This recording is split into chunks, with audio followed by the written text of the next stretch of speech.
오늘 말씀은 우리 사도행전 18장 24절로부터 19장 7절까지 말씀 우리 함께 읽겠습니다.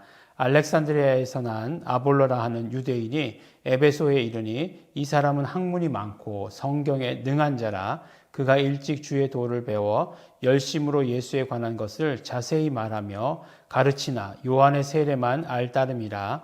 그가 회당에서 담대히 말하기를 시작하거늘 브리스길라와 아굴라가 듣고 데려다가 하나님의 도를 더 자세히 풀어 이루더라. 아볼로가 아가야로 건너가고자 하니 형제들이 저를 장려하여 제자들에게 편지하여 영접하라 하였더니 저가 가매 은혜로 말미암아 믿은 자들에게 많은 유익을 주니 이는 성경으로서 예수는 그리스도라고 증거하여 공중 앞에서 유력하게 유대인의 말을 이김이르러라. 아볼로가 고린도에 있을 때에 바울이 윗지방을 다녀 에베소에 와서 어떤 제자들을 만나 가로되 너희가 믿을 때 성령을 받았느냐? 가로되 아니라 우리는 성령이 있음도 듣지 못하였노라. 바울이 가로되 그러면 너희가 무슨 세례를 받았느냐? 대답하되 요한의 세례로라. 바울이 가로되 요한이 회개의 세례를 베풀며 백성들에게 말하되 내 뒤에 오시는 이를 믿으라 하였으니 이는 곧 예수라 하거늘 저희가 듣고 주 예수의 이름으로 세례를 받으니 바울이 그들에게 안수하매 성령이 그들에게 임하심으로 방언도 하고 예언도 하니 모두 12사람쯤 되니라. 아멘. 네, 우리 이제 그 바울의 3차 전도 여행이 2차 전도 여행의 마침과 동시에 시작되었다라고 이렇게 말씀드렸습니다. 근데 우리가 사도 바울이 이제 전도 여행을 갈 때 1차 전도 여행 때도 마찬가지예요. 1차 전도 여행 때부터 굉장히 익숙한 곳부터 갔습니다. 어디를 처음에 갔었죠? 구브로라고 하는 섬이죠. 근데 그 구브로라고 하는 섬은 바나바의 고향이잖아요. 그래서 익숙한 데서부터 이렇게 갔고, 그 다음에 이제 2차 전도 여행을 갈 때에는 전도 여행을 했던 곳을 다시 그러니까 되짚으면서 갔다라고 이렇게 말씀합니다. 그러니까 전도 여행을 가고 또 오는 길에 다시 들리고 그 다음에 3차에 갔을 때에도 다시 그곳을 들리고 하는 그런 모습을 이렇게 보게 되는 거죠. 그래서 이 말씀들을 보면서 이렇게 생각해 볼 때 이렇게 우리가 한 번만 전도하고 그냥 나는 전도의 사명을 다했어 라고 이렇게 끝내는 것이 아니라 결국 이런 모습들을 보면서 계속 끊임없이 관심을 기울이고 돌아보고 관리하고 관리라고 얘기하니까 좀 그렇긴 하네요. 이렇게 그 관심을 기울이고 하는 일들을 우리가 계속해서 해야 된다라는 그런 생각을 하게 됩니다. 우리도 우리가 전도한 사람들 있잖아요. 교회로 전도한 사람들 전도했으면 그 다음부터는 목사가 그렇죠. 교육자들이 있으니까 알아서 하는 것이지만 그런 어떤 한쪽으로만 하는 것이 아니라 계속해서 관심을 기울이고 그 다음에 사역하고 믿음이 올바로 섰는가 이렇게 보고 하는 것들, 이런 것들이 굉장히 중요하다라고 하는 것을 우리가 알 수 있습니다. 그래서 그 다니는 그 모든 지역마다 다시 살펴보고 하는 것을 보게 돼요. 근데 이제 사실 오늘은 어디서 있었던 일들을 먼저 이야기하냐면 에베소예요. 에베소. 그러니까 사도 바울은 지금 그 윗지방을 다니고, 에베소는 그 소아시아 지역에 있잖아요. 이렇게 약간 아래쪽에 있잖아요.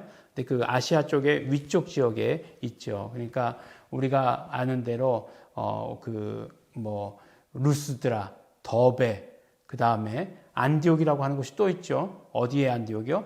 비시디아 지역의 안디옥. 그 윗지역으로는 갈라디아라고 하는 곳, 그 다음에 그 더 위에는 비두니아, 본도라고 하는 그런 곳들이 있는 그런 곳을 다 거쳐서 이제 그 에베소 교회로 오게 되고, 에베소 지역으로 오게 되고, 그러니까 에베소에서 2차 전도 여행 때 에베소에서 이제 그 가이사라라고 하는 곳을 갈 때는 배를 타고 이렇게 가잖아요. 근데 이제 지금은 이제 육로로서 이렇게 오는 모습을 보게 되죠. 정말 그 육로라고 하는 것이요, 얼마나 힘들까라는 걸 이렇게 생각해 보면, 참 그렇습니다. 우리가 여기서부터 수원까지 걸어가라. 그러면 이제 수원까지 한 40km잖아요. 그러면 하루 온종일 걸으면 될 거예요. 물론 마라톤 선수들은 42.195km를 2시간 10분 만에 뛰니까 2시간 만에 간다라고 이렇게 얘기할 수 있을지 모르겠지만 우리는 아마 하루 종일 걸어가야 되는 그런 거리일 것이다라고 이렇게 생각이 됩니다. 근데 이제 그게 아니죠. 그 아시아 또 마게도니아 유럽 지역이니까 굉장히 그 먼 거리를 걸어 다니는 거죠. 근데 에베소에서 어떤 일이 있었느냐? 에베소에 이제 아볼로라고 하는 사람이 나타납니다. 근데 이 아볼로라고 하는 사람은 어디 출신이냐? 알렉산드리아 출신이라는 거예요. 이 알렉산드리아라고 하는 곳은 어디냐면 알렉산드리아. 딱 이 도시 이름에서 풍겨지는 것이 알렉산더와 무슨 관계가 있겠다라는 생각이 들지 않습니까?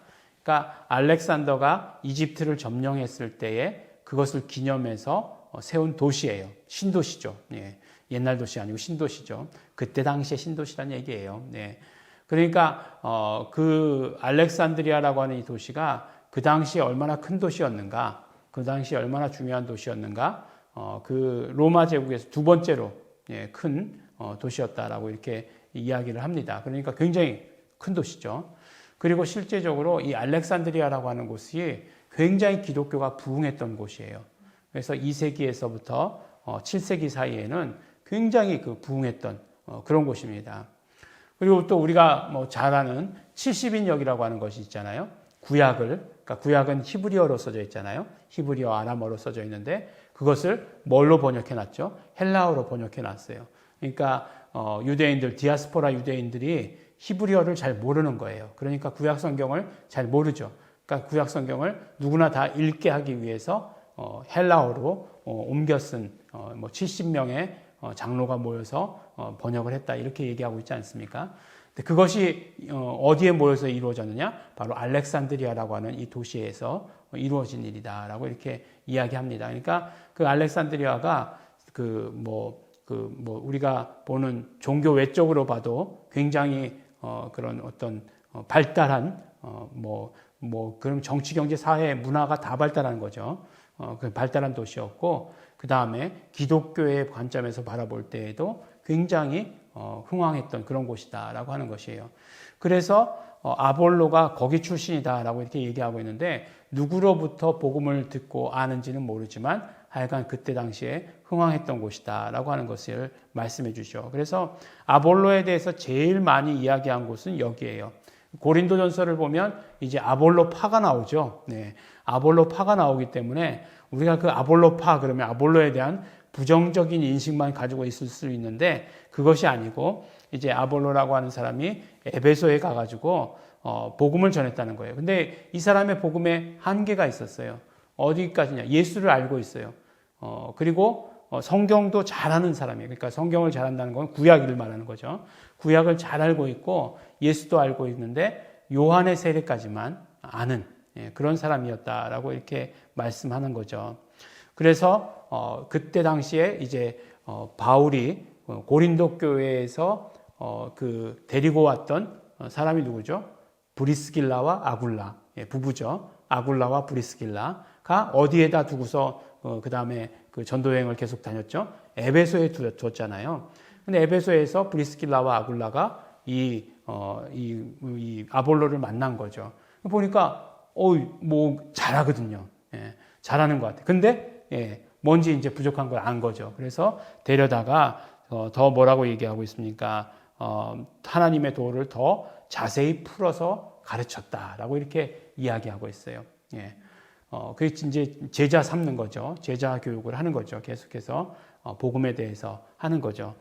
그러니까 이제 또 어떤 일이 있었느냐? 이제 아볼로가 아가야로 건너가고자 한다 이렇게 얘기하고 있어요. 아가야는 어디예요? 아가야는 바로 고린도 그 지방이 고린도라고 하는 도시가 속한 지방이 바로 아가야 지방이었잖아요. 그러니까 그리스의 가장 밑에 쪽에 고린도가 있는데 그 고린도가 있는 지역을 아가야 지역이다 이렇게 이야기하지 않았습니까? 그러니까 이제 우리 같으면 이제 전라남도에 광주가 있는데 광주가 속한 곳이 전라남도다 이렇게 얘기하는 것처럼 아가야 지방에 뭐가 있었다고요? 고린도 교회가 있었어요. 그러니까 고린도 교회로 보냈다 이렇게 얘기해도 되는 거죠. 근데 우리가 얼른 알 수 있는 것이 아볼로가 고린도에 있었잖아요. 고린도 전서에 나오는 사람이니까. 예. 그러니까 상당히 대단한 거죠. 그때 뭐 파가 나눴을 때 나는 그리스도파라 얘기하고 나는 게바파라, 그러니까 베드로파다 이렇게 얘기하고, 예.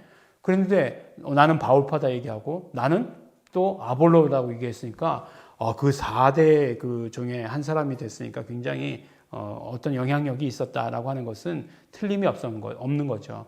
근데 언제 그 고린도 교회에 갔느냐? 이 오늘 사도행전의 말씀 가운데 나오는 부분이죠. 그러니까 성경에서 고린도 교회에서 아볼로가 파송돼서 이렇게 영향을 끼쳤던 것이 이때구나.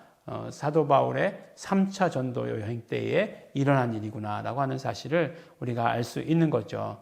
그래서 브리스길라와 아굴라가 고린도에서 왔잖아요. 예. 처음엔 어디 있었죠? 이 브리스길라와 아굴라는 로마에 있었잖아요. 로마에 있었다가 이제 그 유대인 반유대 정책 때문에 이제 이 로마에 있던 사람들을 고린도로 이주시켰죠. 고린도로 이주시켰는데 이 사람들을 에베소로 데리고 왔잖아요. 바울이 에베소로 데리고 왔는데 마침 또 알렉산드리아에 있던 사람을 에베소에 와가지고 훈련을 받고 어디로 파송되느냐? 고린도로 가는. 예. 이렇게 막 이렇게 헷갈리게 해놓은 것 같지만 가만히 생각해 보면 어느 한 곳도 빈 곳이 없어요. 그죠? 예. 근데 우리가 잘 알다시피 고린도 교회에서 사도 바울이 아주 환영받으면서 그것을 물러났나요? 그렇지 않죠. 예. 완전히 복음을 전한다는 것 때문에 회당장들이 다 예수를 믿어가지고 그냥 난리가 났잖아요. 뒤집어졌잖아요. 그리스, 소스데네, 이런 사람들 다 예수를 믿어가지고 이 유대인들이 막 그냥 악에 바쳤죠. 근데 그곳에서 예수가 그리스도이심을 증거한다. 성경대로 증거한다. 이렇게 이야기하는 것이 쉬운 일은 아니었을 것입니다. 그럼에도 불구하고 담대하게 그리고 유력하게 공중 앞에서 유력하게 유대인의 말을 이기밀러라 이렇게 얘기하고 있어요. 그러니까 얼마나 복음을 잘 전했는가라고 하는 그 사실을 우리가 알 수 있는 것입니다. 복음을 잘 전해야 돼요. 그냥 요새는 그냥 믿어 그냥 이렇게 얘기해가지고는 흥하지도 않죠. 그냥 그 말에 기울이지도 않습니다. 그래서 복음을 믿어야 되는 우리가 정말 복음을 믿어야 되는 이유에 대해서 우리가 잘 알고 있어야 됩니다. 그 다음에 이제 이 말씀이 나오는 것은 이제 윗지역을 조금 전에 말씀드렸던 대로 다 이제 다시 점검하고, 예, 그러니까 루스드라, 더베, 비시디아, 안디옥, 이런 아시아 이런 모든 지역을 점검하고 에베소로 왔어요. 네. 누가요? 바울이 이제 에베소로 왔습니다. 에베소로 왔는데 뭐라고 얘기냐면 너희가 믿을 때 성령을 받았느냐라고 이렇게 이야기합니다. 그러니까 정말 이제 아볼로가 전했던 것의 그 어떤 한계 어디까지였다고요?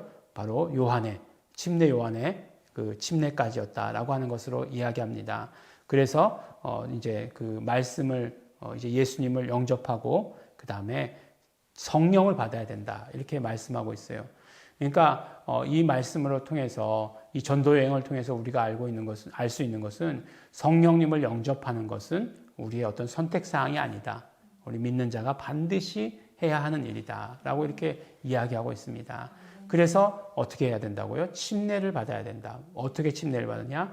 예수 이름으로 침례를 받아야 된다라고 이렇게 말씀합니다.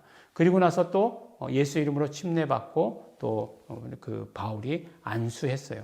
그러니까 어떤 부분에 보면 2장 38절에 보면 예수 이름으로 침례받고 회개하고 그러면 성령을 선물로 주신다 이렇게 얘기하고 있고 어떤 데는 베드로가 가서 안수한 부분도 있고 오늘은 또 두 가지가 또 다 나오는 그런 일이 있습니다. 근데 중요한 건 뭐라고요? 우리가 성령님을 영접해야 된다라고 하는 이 사실이 중요하다는 것입니다. 우리 성령님을 영접하셔야 됩니다. 그래서 이들이 성령님을 영접했고 그리고 방언도 말했다라고 이렇게 이야기하고 있습니다. 성령이 그들에게 임하심으로 방언도 하고 예언도 했다. 은사가 나타나기 시작한 것이죠. 성령님을 받으면 성령님의 은사, 그러니까 은사라고 할 수 있는 것은 성령님의 나타남이라고 얘기했으니까 성령님을 영접했으니까 성령님의 나타나심이 그대로 드러나는 거죠. 그래서 방언, 예언, 이제 치료의 은사 뭐 이런 것들이 다 이제 나타나게 되는 거죠. 모두 12사람쯤 되었다라고 이렇게 이야기하고 있습니다.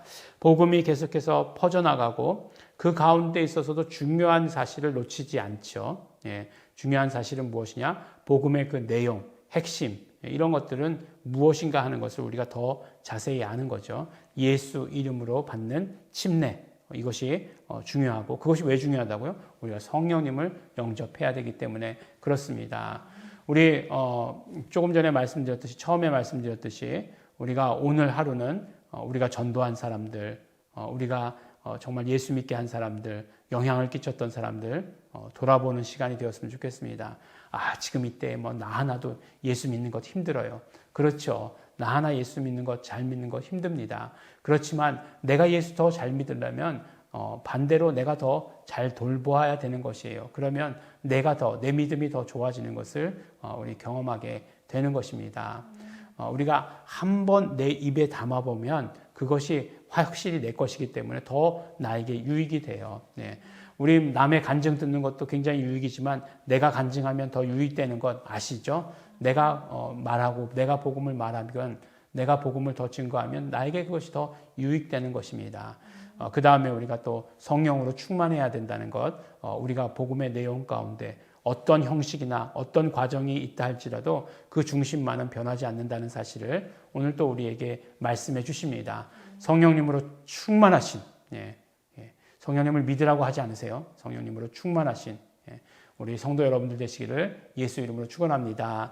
하나님 아버지 감사합니다. 오늘도 아버지 하나님 우리 사도 바울의 이제 3차 전도 여행의 모습을 통해서 아버지 하나님께서 하시는 모든 일, 그 모든 역사들을 바라보게 하여 주시옵시고 그것이 우리에게 용기를 주며 힘을 주고 능력 주시는 것 너무나 감사합니다. 우리도 이제 담대히 말하는 자들 될 수 있도록 도와주시옵시고 돌보는 자들 될 수 있도록 도와주시옵소서. 또한 더불어서 언제나 성령 충만한 자들 될 수 있도록 되기를 원합니다. 성령님이시여 환영합니다. 성령님 영접하기를 소원합니다. 성령님이시여 충만히 우리 안에 함께하여 주시옵소서. 감사드립니다. 예수님 이름으로 기도드렸습니다. 아멘. 우리 이 시간에 기도하실 때에 우리가 정말 복음을 온전히 통으로 다 받아들일 수 있도록 축복하여 주신 것 감사합니다.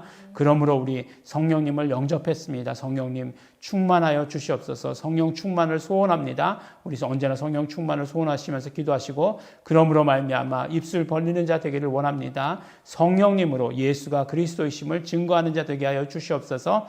밝히 드러내는 자 되게 하여 주시옵소서. 오늘 하루 동안 또 우리가 정말 예수님 영접한 사람들, 우리로 하여금 예수님을 영접한 사람들 돌보는 그런 귀한 시간 될 수 있도록 축복하여 주시옵소서. 통성으로 기도하시겠습니다.